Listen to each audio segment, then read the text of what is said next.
एक तो अर्थशास्त्र, अर्थशास्त्र से यदि मैं ईमानदारी से कहूं तो जनगणना और पंचवर्षीय योजना, और जो लाइन कहूंगा वो दो पढ़ के चले जाना।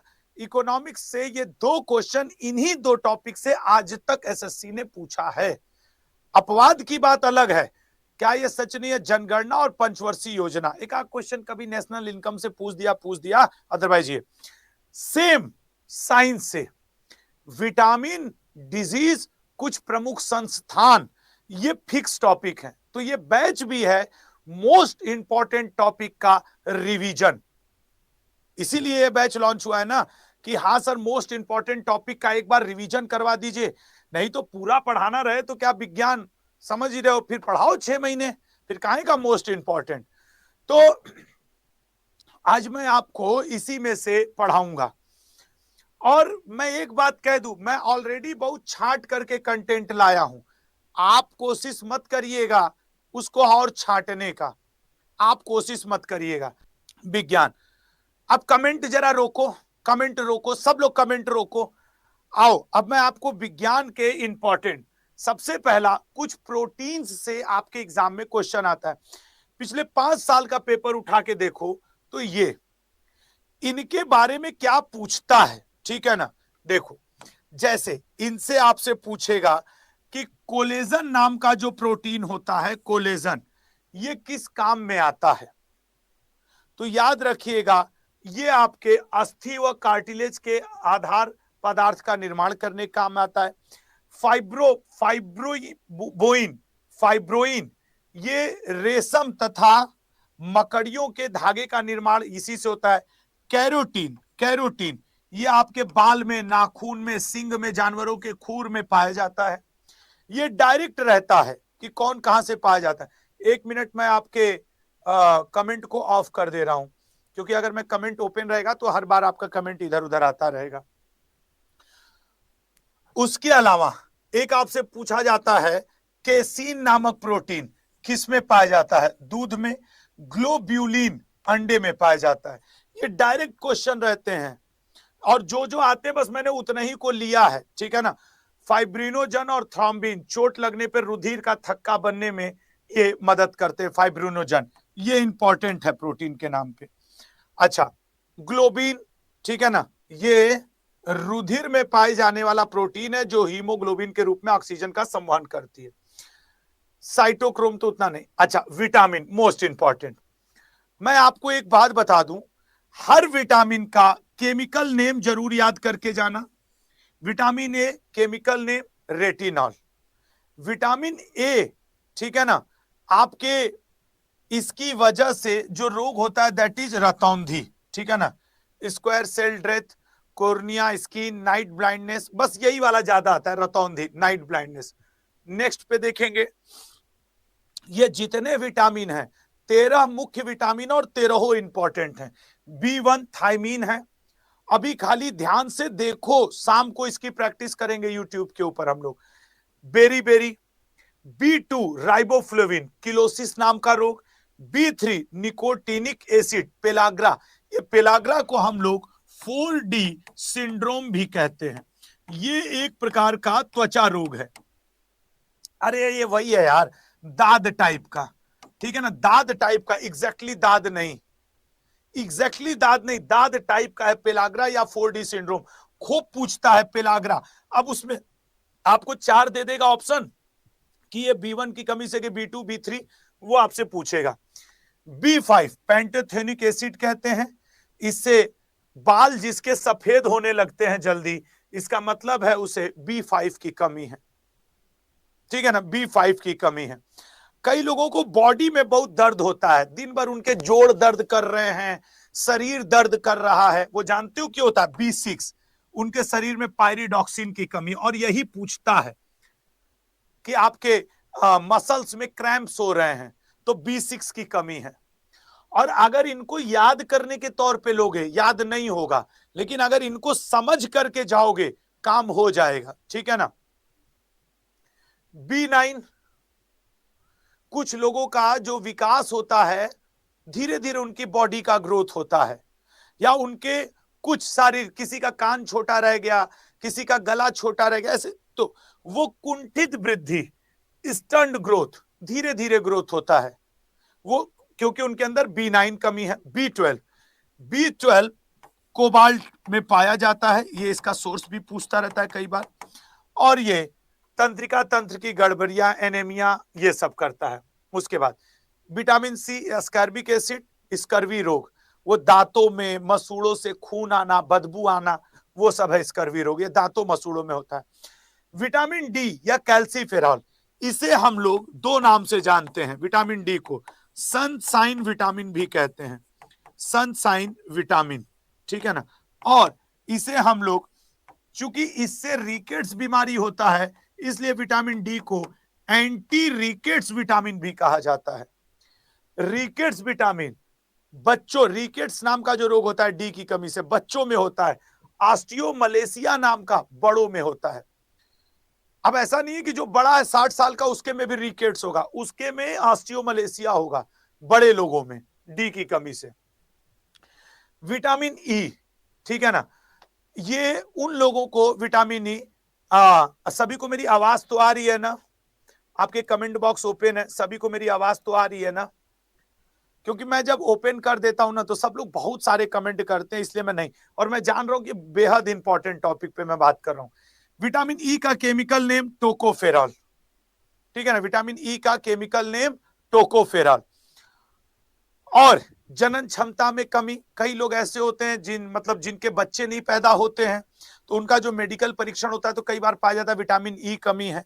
या कई ऐसे पुरुष महिला होते हैं जिनके प्राइवेट पार्ट या जननांग, चाहे उनके वैजिना की बात कर लें या फिर पेनिस की बात कर लें, वो उतने योग्य नहीं होते हैं कि वो नेक्स्ट पीढ़ी को जन्म दे सके, या फिर उनके अंदर स्पर्म्स की कमी, स्पर्म्स काउंट की कमी है, सब ई की वजह से होता है। यही वजह है कि विटामिन ई को किस नाम से जाना जाता है? एंटी स्टेरिलिटी विटामिन भी, एंटी नपुंसकता विटामिन भी इसको कहा जाता है। तो ये बात भी आप थोड़ा सा ध्यान रखेंगे। नेक्स्ट पॉइंट, विटामिन एच या बायोटीन, B7 भी इसको समटाइम हम लोग कह लेते हैं। विटामिन के, नैप्थोक्विनोन भी इसको कहते हैं या फिलोक्विनोन भी इसको कहते हैं। अगर ये बहुत पूछता है, इसको ऐसे पूछेगा, किसी व्यक्ति को चोट लगी, उसके रक्त का थक्का नहीं जम पा रहा है, उसके अंदर किस विटामिन की कमी है? के की कमी है, ठीक है ना, के की कमी है। नेक्स्ट क्वेश्चन, अगला पॉइंट आपके देखो, डिजीज। मुझे मजबूरी में, तुम लोग देखो जरा लोग कितना कमेंट कर रहे हैं, एक बार देखो। सत्यांशु सिंह लिख रहे हैं कि सर ये पढ़ लें तो पूरा पेपर में आएगा ना सर? सत्यांशु, मैं तो इसी उम्मीद पे इसको पढ़ा रहा हूं, सिर्फ इंपॉर्टेंट ही पढ़ा रहा हूं, लेकिन इतना ही नहीं, एक्स्ट्रा भी पढ़ना पड़ेगा। ये वो टॉपिक है कि कंफर्म एक क्वेश्चन अक्सर पूछता है। इसका मतलब ये नहीं है कि खाली यही दूठो पढ़ लोगे तो सिलेक्शन हो जाएगा। ये कंफर्म वाले कि भैया ये 8-10 नंबर यहां से रहेगा, ठीक है ना। हो गया। अब देखो लोग बातचीत कर रहे हैं ना, इस मजबूरी में मुझे सबका कमेंट ऑफ करना पड़ेगा। लो, सबके कमेंट मैंने ऑफ कर दिए हैं। नहीं, तुम लोग को भी ये पता होना चाहिए ना, नहीं बाद में कहोगे यार कि सर कमेंट ऑफ कर देते हैं, किस मजबूरी में करता हूं वो भी देखो। डिजीज, सबसे पहले इसके क्वेश्चंस कैसे आते हैं? ये तो जैसे मान लो एक रोग दे दिया टीबी या ट्यूबरकुलोसिस या क्षय रोग, या उसी को यक्षमा भी कहते हैं, तो बोल देगा क्षय रोग या ट्यूबरकुलोसिस या टीबी शरीर के किस अंग को प्रभावित करता है? पहला टाइप का क्वेश्चन। उसी टीबी से दूसरा, यह बैक्टीरिया की वजह से होता है, वायरस, फंगस या प्रोटोजोआ किसकी वजह से होता है? और तीसरी, जैसे मान लो लिख देगा कि टीबी एक बैक्टीरियल रोग है, इसके बैक्टीरिया का नाम क्या है? तो जैसे टीबी के बैक्टीरिया का नाम है माइकोबैक्टीरियम ट्यूबरकुलोसिस। अब जरा मेरी बात समझना, एक रोग से 4 क्वेश्चन बने, रोग का नाम, प्रभावित अंग, उसके बैक्टीरिया, वायरस या फंगस का नाम, इस तरीके के 3 से 4। तो पहले मैंने बैक्टीरिया से होने वाले रोगों की आपको पूरी सूची दी। हैजा, विब्रियो कॉलेरिस के बैक्टीरिया का नाम है। डिप्थीरिया, कॉर्निकम बैक्टीरियम इसके बैक्टीरिया का नाम है, इसको क्षय रोग या फिर इसी को हम लोग यक्षमा भी कहते हैं। या इसी को हम लोग शॉर्टकट में टीबी भी कहते हैं। माइकोबैक्टीरियम ट्यूबर, सारे बैक्टीरिया वाले मैंने अलग कर दिए। उसमें जो ज्यादा पूछता है उस पे स्टार बना दे रहा हूं, जो ज्यादा पूछता है वो स्टार बना दे रहा हूं, ठीक है ना। ये तो ये आप थोड़ा ध्यान दे दीजिएगा। उसके अलावा निमोनिया, काली खांसी, तुम पूरे साइंस में ना विटामिन डिजीज पढ़ के जाना, 1-2 नंबर जो साइंस का आना है वो इसमें से आएगा। अब लेकिन आपको ये याद हो, और जब मैं शाम को प्रैक्टिस कराऊं तो अब तक आपकी ये पीडीएफ अपलोड हो जाएगी आधे घंटे के अंदर, पढ़ के आइएगा। जीवाणु ये तो नहीं। वायरस, अब वायरस से होने वाले प्रमुख रोग मैंने सारे लिख दिए हैं, लेकिन इंपॉर्टेंट पे मैं टिक कर दे रहा हूं। रेबीज, गधे के, कुत्ते के, बंदर के काटने से फैलता है। चेचक, चेचक वेरिओला, और एक होता है, देखो जैसे चेचक स्मॉल पॉक्स, एक होता है नहीं बड़ी माता छोटी माता गांव में कहते हैं, चेचक और छोटी माता, एक होता है स्मॉल पॉक्स, एक होता है चिकन पॉक्स। जैसे स्मॉल पॉक्स हुआ है वेरिओला से, उसी तरीके से चिकन पॉक्स होता है वेरिसेला से। ओ की जगह से वर्ड आ जाता है, बस CELLA हो जाता है। तो variola, varicella, small variola, chicken pox, varicella, ठीक है ना। आप ऐसे याद रखो, चिकन को क्या किया जाता है, चिकन को लोग सेल करते हैं, बेचते हैं, तो चिकन पॉक्स किससे होगा, वेरिसेला से। ऐसे याद रहेगा दोनों का अंतर। अब इससे ज्यादा मतलब नजदीकी क्या ही बताऊं कि sir small pox variola, chicken pox छोटी माता, सर वेरिसेला, चिकन सेल होता है, बेचा जाता है, आज के बाद भूलना मत। उसके बाद ये एड्स इंपॉर्टेंट है। एड्स में मानव शरीर का, याद रखना, टी लिम्फोसाइट प्रभावित होता है, व्हाइट ब्लड सेल या फिर टी लिम्फो, ठीक है ना, टी लिम्फोसाइट्स प्रभावित होता है, टी लिम्फोसाइट्स। नेक्स्ट पॉइंट, 1 दिसंबर को इंटरनेशनल एड्स दिवस मनाया जाता है।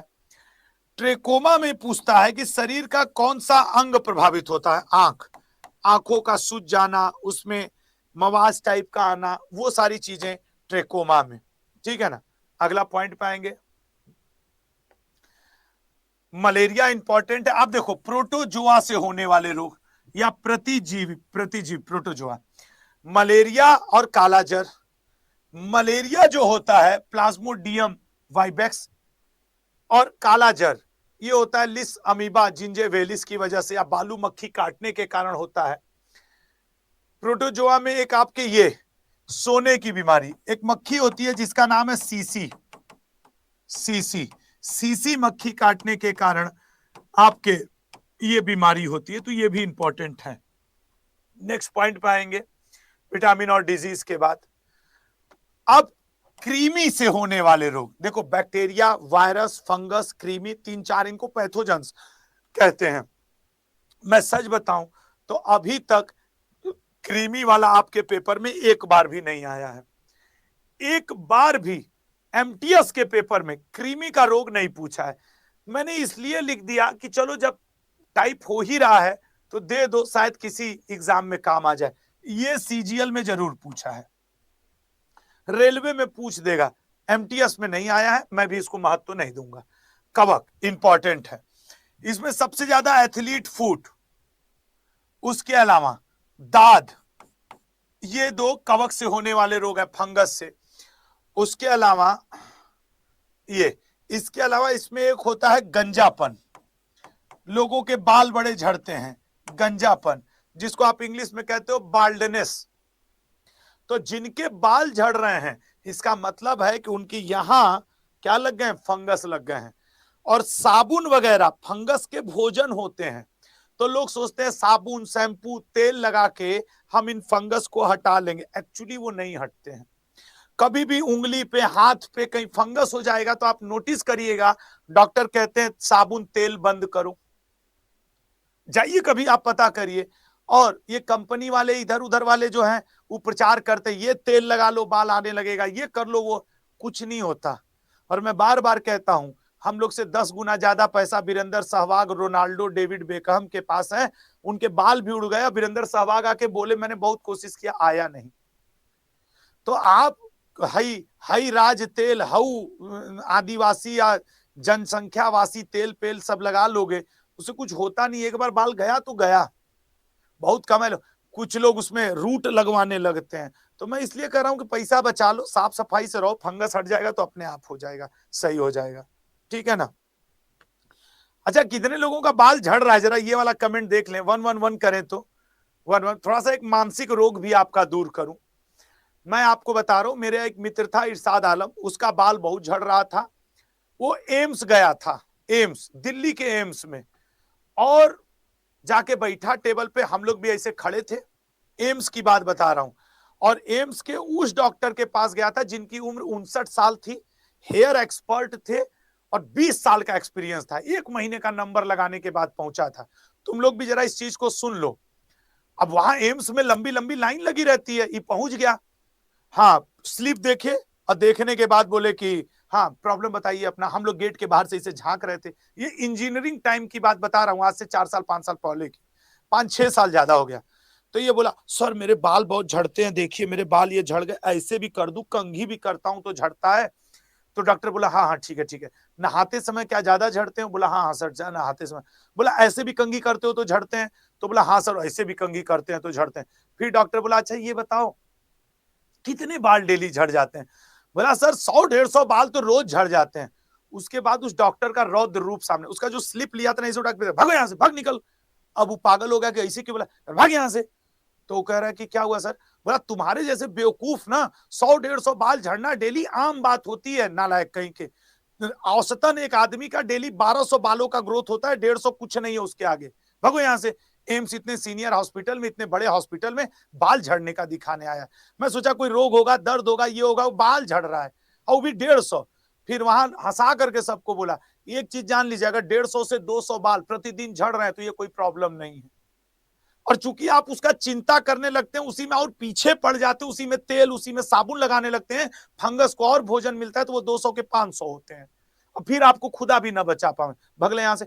कोई दवाई नहीं दिया भाई, कोई दवाई नहीं दिया, डांट के भगा दिया वहां से, भगो यहां से, साफ सफाई से रहो, सब सही है तुम्हारा।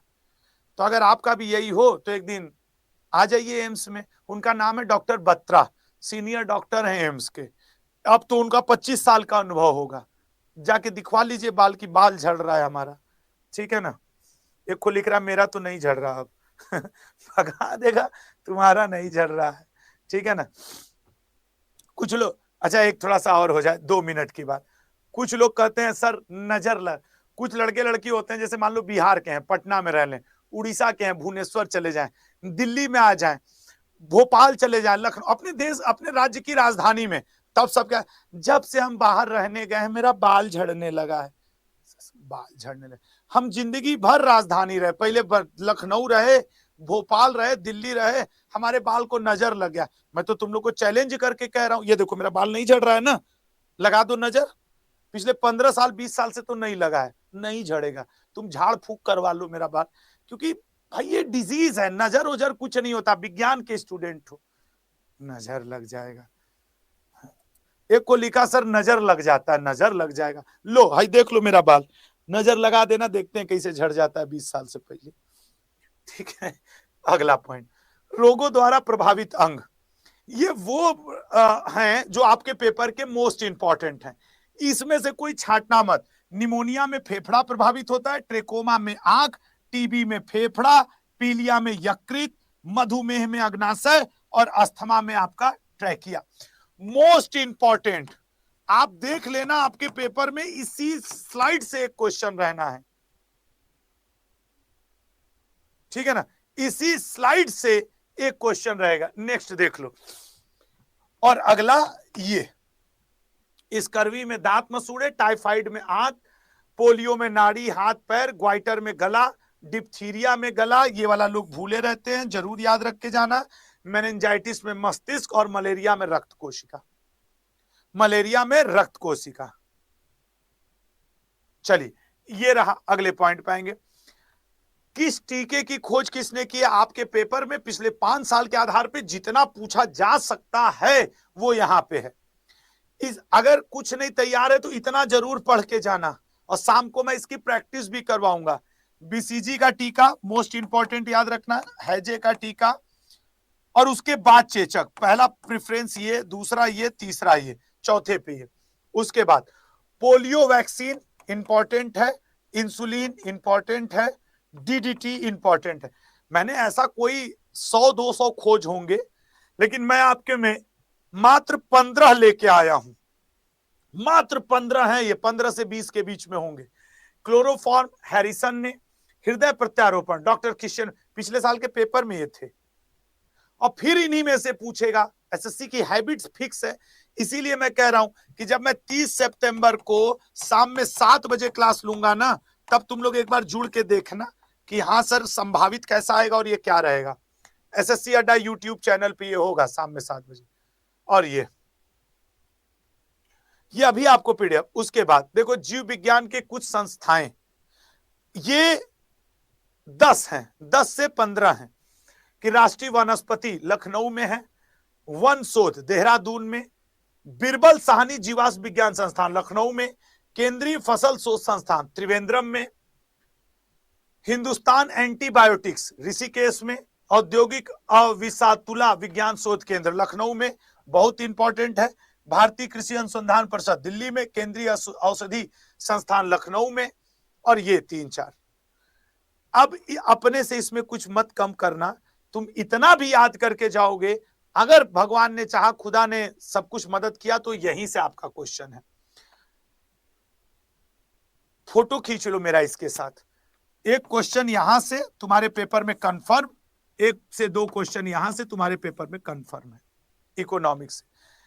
कभी कभार समय मिले तो नेशनल इनकम वगैरह दोहरा लेना, ना मिले तो 1 से 2 क्वेश्चन यहां से रहेगा, 1 से 2 क्वेश्चन यहां से रहेगा। जो मैं इंपॉर्टेंट फैक्ट्स बताने जा रहा हूं, अभी बस केयरफुली हो कि उसको ऐसे सुनना, बाद में शाम को प्रैक्टिस करवाएंगे। पंचवर्षीय योजना, सबसे पहला याद रखना, भारत का पहला पंचवर्षीय योजना। पंचवर्षीय योजना भारत में लाने के लिए सबसे पहले बात हुई थी हरिपुर में, कांग्रेस के 1938 के अधिवेशन में, जिसकी आपके अध्यक्षता किया था सुभाष चंद्र बोस जी ने। सुभाष चंद्र बोस जी के अध्यक्षता में पंडित जवाहरलाल नेहरू के अंडर एक समिति बनाई गई। उस समिति को यह काम दिया गया कि जरा ये पता करो कि कैसे देश को आगे बढ़ाया जाए, और उस समिति का नाम था राष्ट्रीय नियोजन समिति। तो पूछता है, राष्ट्रीय नियोजन समिति के अध्यक्ष कौन थे, किस सन में बना था, कहां पे बना था, और उस समय कांग्रेस का अध्यक्ष कौन था। अच्छा, फिर समय बीता 1938 के बाद, तो 1944 में 8 बड़े बड़े बिजनेसमैन बंबई के मिलकर के बॉम्बे प्लान बनाए और सरकार के सामने लाकर रखे। याद रखना कि 8 उद्योगपतियों ने यह बनाया कि सर ऐसा हो तो अच्छा रहेगा। फिर उसके बाद 1943 में, उससे ठीक 1 साल पहले, गांधीवादी नाम से भी एक प्लान बना था, जिसे श्रीमन नारायण ने बनाया। 1945 में एमएन रॉय ने एक जन योजना बनाई। क्या बनाई? जन योजना। और 1950 में जयप्रकाश नारायण ने सर्वोदय योजना। तुम ये चारों याद करके जाना। पहला कौन सा सर? राष्ट्रीय नियोजन समिति 1938 वाली, जवाहरलाल नेहरू जी अध्यक्ष।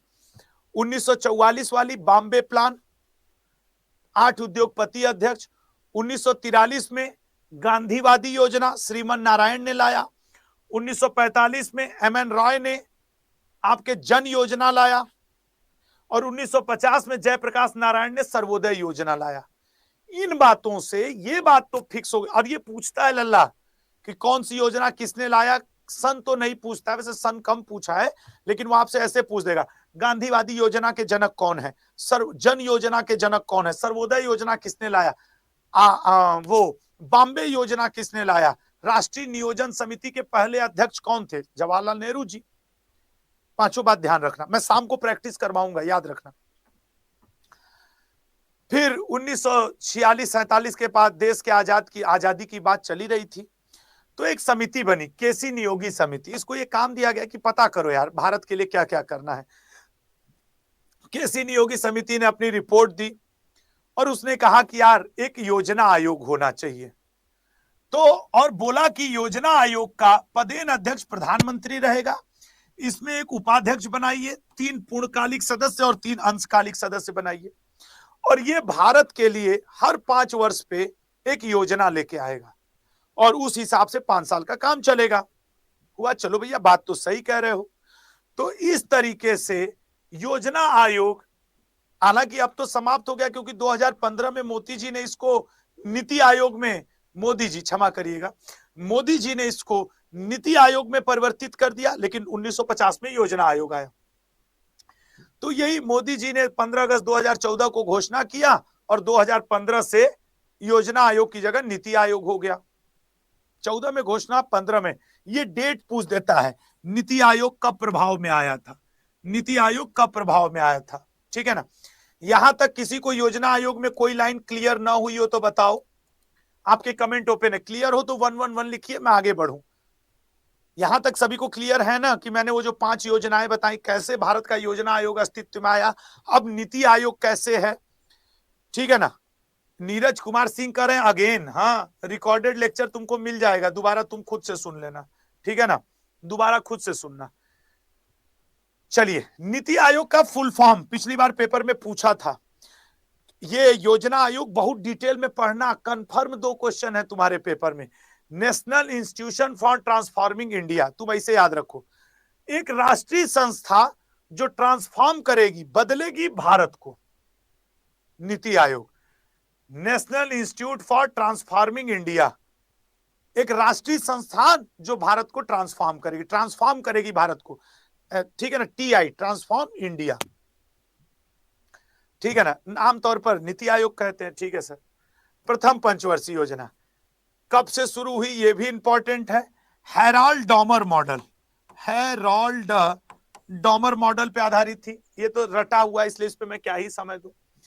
प्रथम पंचवर्षीय योजना की प्राथमिकता कृषि एवं सिंचाई थी। अब देखो ये तुम लोग भी मैक्सिमम जानते हो, तो इसलिए मैं इसको जल्दी ही आगे बढ़ा दूंगा। ये अब देखो ये इंपॉर्टेंट पॉइंट है, बहुत इंपॉर्टेंट, भाखड़ा नांगल, दामोदर और हीराकुंड इसी समय बना था। तो भाखड़ा नांगल के लिए B, दामोदर के लिए D और हीराकुंड के लिए H, BDH। तुम लोग सब लोग एक बार BDH ट्राई लिखो तो, कि पहले में BDH, सब लोग एक बार लिखो BDH, भाखड़ा नांगल, दामोदर, हीराकुंड। ये पूछता है कि भाखड़ा नांगल डैम किस पंचवर्षीय योजना में बना, हीराकुंड डैम किस पंचवर्षीय, या तो नदी पूछ देगा।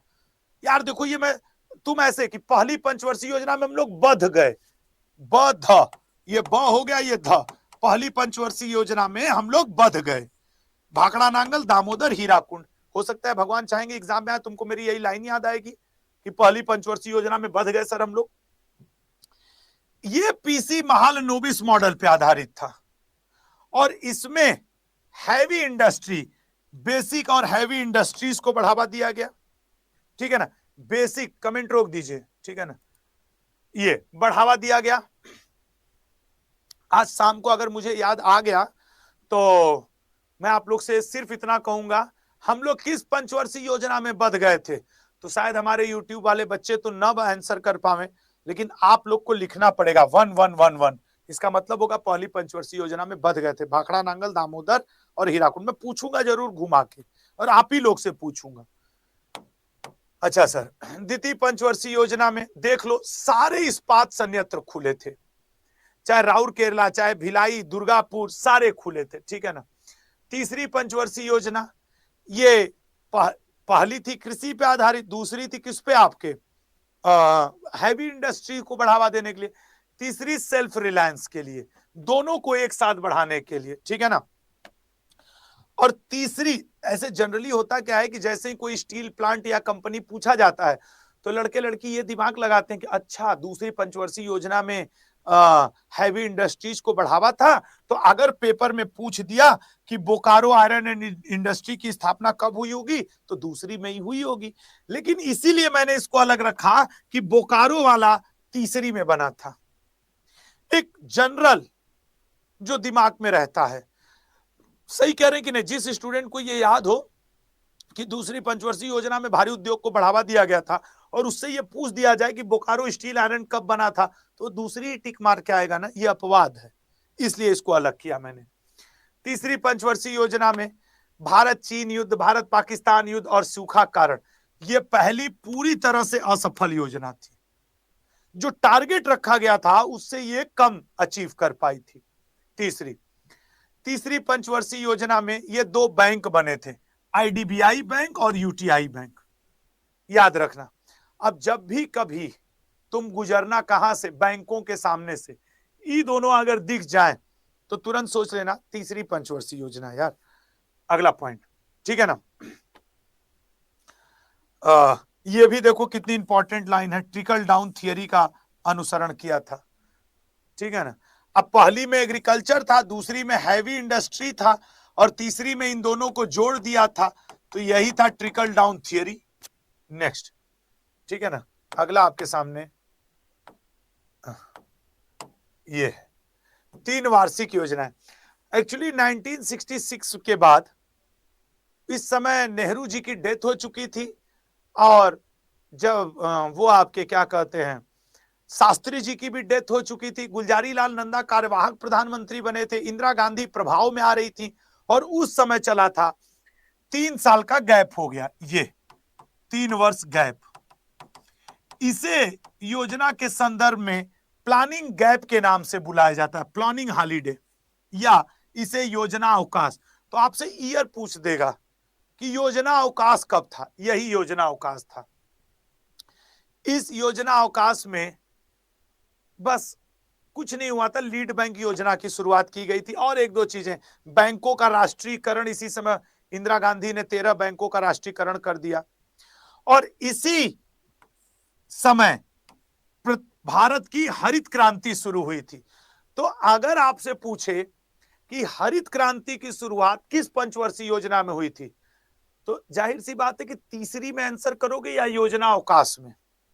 तो सर योजना अवकाश के समय शुरू हुई थी, लेकिन अगर योजना अवकाश ऑप्शन में नहीं है तब क्या आंसर करोगे, तब तीसरी कर देना भाई। ये देखो ना 66 से 69 और इसका टाइम देखो, तो 66 तक तो तीसरी थी ही ना, यहां तक तीसरी थी ना। और अगर योजना अवकाश या प्लान हॉलीडे वर्ड आपके ऑप्शन में नहीं है तो फिर तीसरा ही टिक मारना पड़ेगा ना कि सर हरित क्रांति उसी समय शुरू हुई थी। मेरी बात को समझ करके।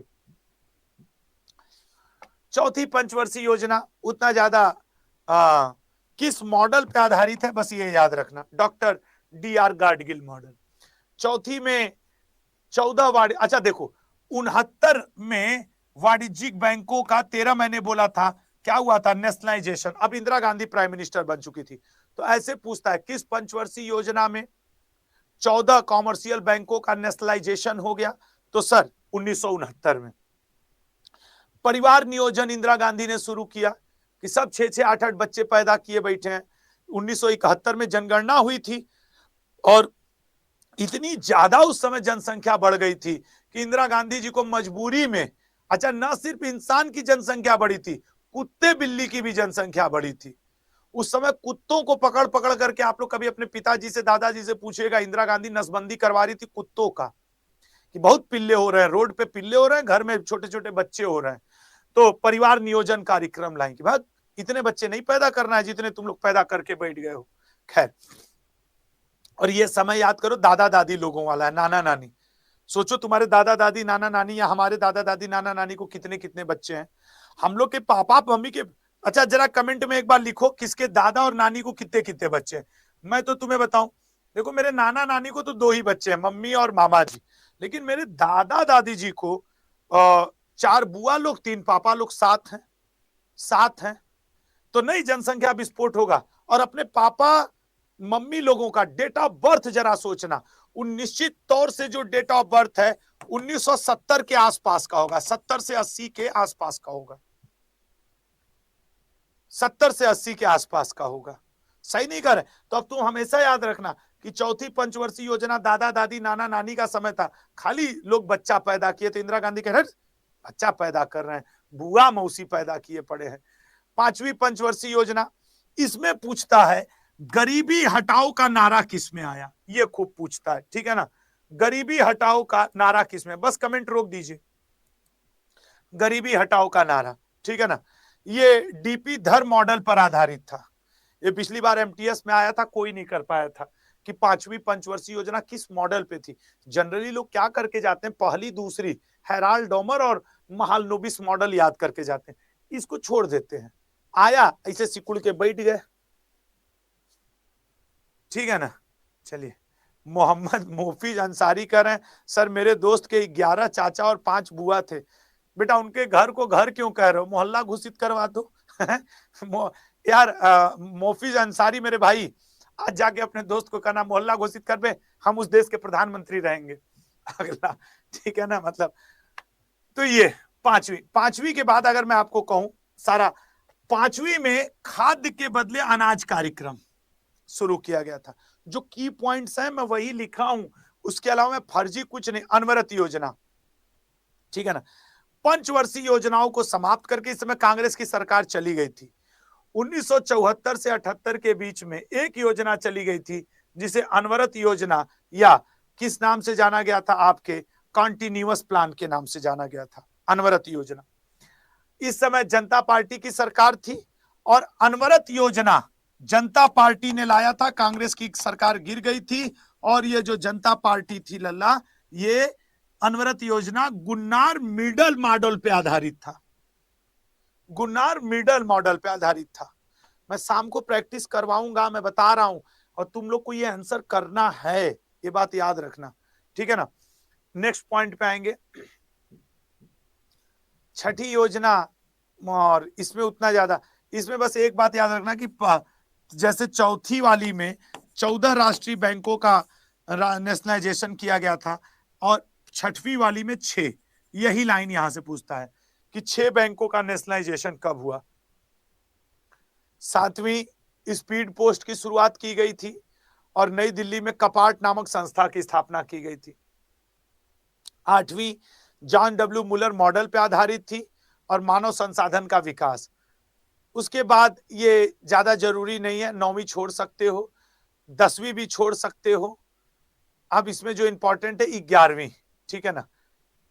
इसका वैसे 10वीं 11वीं में ऐसा कुछ नहीं है तो मैं क्यों ही बोलूं जबरदस्ती, तुम 10वीं, इसको मैंने यहाँ पे चार्ट के रूप में दे दिया है। सब मैंने कौन सी योजना, क्या समय मॉडल था, किस मॉडल पे थी, क्या उसका वो था, ये चार्ट के रूप में मैंने यहाँ पे दे दिया है, ये याद रखना। सारी 11वीं तक मैंने चार्ट के रूप में दे दिया है। जनगणना, मैंने इस पे 10 मिनट शो भी लिया है। जनगणना में आपको रटना है, आपको रटना है जैसे, और ये मैं आपको कई बार बोल भी चुका हूं, इसमें मैं आपको प्रैक्टिस कराऊंगा। मैंने बहुत ज्यादा इंपॉर्टेंट पॉइंट को, जैसे शुरुआत लॉर्ड मेयो के समय, नियमित जनगणना रिपन के समय, पहली बार आधुनिक विश्व में जनगणना वाला देश स्वीडन था। अमेरिका ने 1790 में करवाया। हर 10 वर्ष पे एक बार जनगणना होगी, इसकी शुरुआत करवाने वाला अमेरिका है, ठीक है ना।